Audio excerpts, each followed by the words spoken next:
What's going on, everybody, and welcome back to Bourbon of the Week. My name's Chris. I'm going to be your host for today, and keeping in theme with the red as the Phillies continue in the World Series here, we are going with Redwood Empire. This is the Pipe Dream. We're going to try this out, but everybody knows before we get started, time for the traditional sip. Cheers, y'all. Go Phils.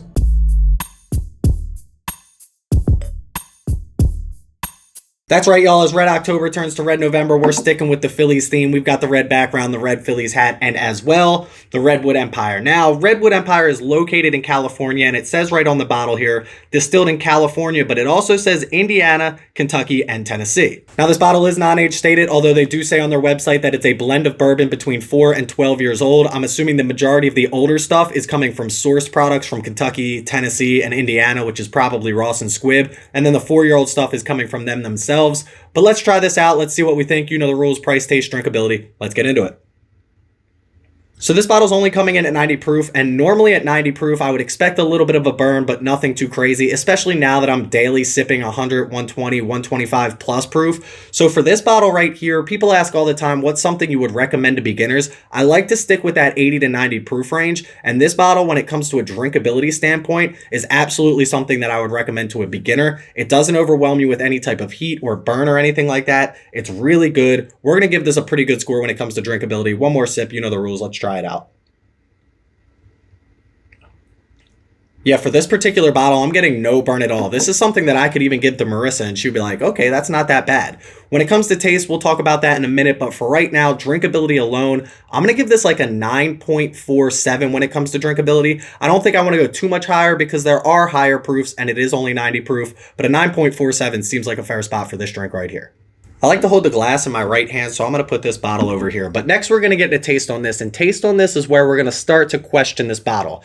Again, I would recommend this to beginners when it comes to taste as well. There's nothing that's overwhelming, but it's also not that very complex. It seems like it's very easy to drink, and that's what they're going for, a nice, soft, smooth experience. You get like a creaminess on this, maybe a little bit of vanilla, a little bit of oak as well, which I don't know if that's going with the theme of Redwood Empire. But other than that, you're not getting a lot. I thought with that 21% raw rye, I would get a lot more spice on this, but you really don't.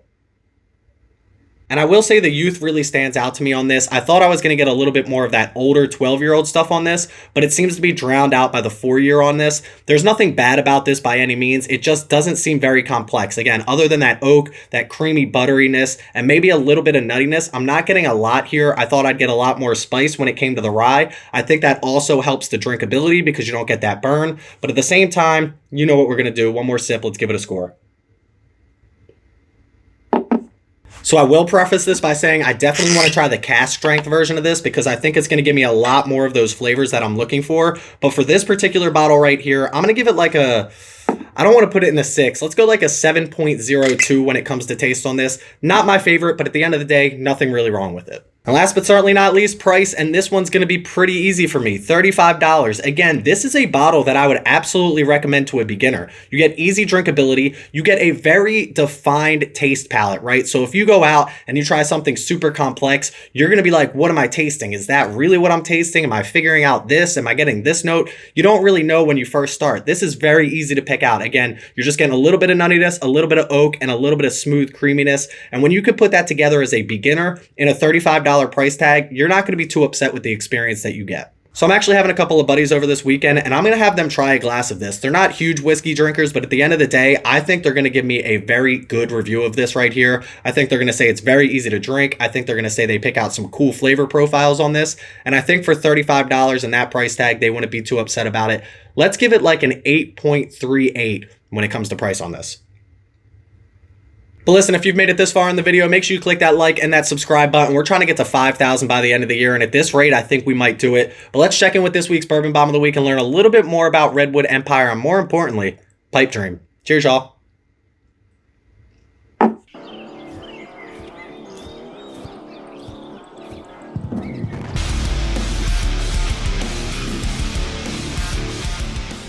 So if you haven't put it together by now, Redwood Empire is referencing Redwood State Park out in California, and they actually have a latitude and a longitude on here, 40 point something and negative 123 point something. And if you put that in Google, it will actually take you to Pipe Dream, the 14th tallest tree in the world.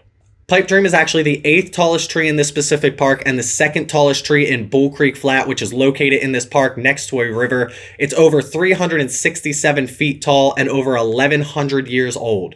The width of this tree is 14 feet wide. It is absolutely massive. And the other cool thing that this company does is they plant a tree for every bottle sold, and they're pushing 750,000 trees planted. An amazing organization doing an amazing thing. Another reason to buy this bottle. But let's send it back and see what the score was on this particular bottle right here. Now, this bottle actually did fairly well at an 8.29, and they actually put out another bottle called Lost Monarch, which is a blend of straight whiskeys, which is apparently their best bottle when it comes to like the community consensus.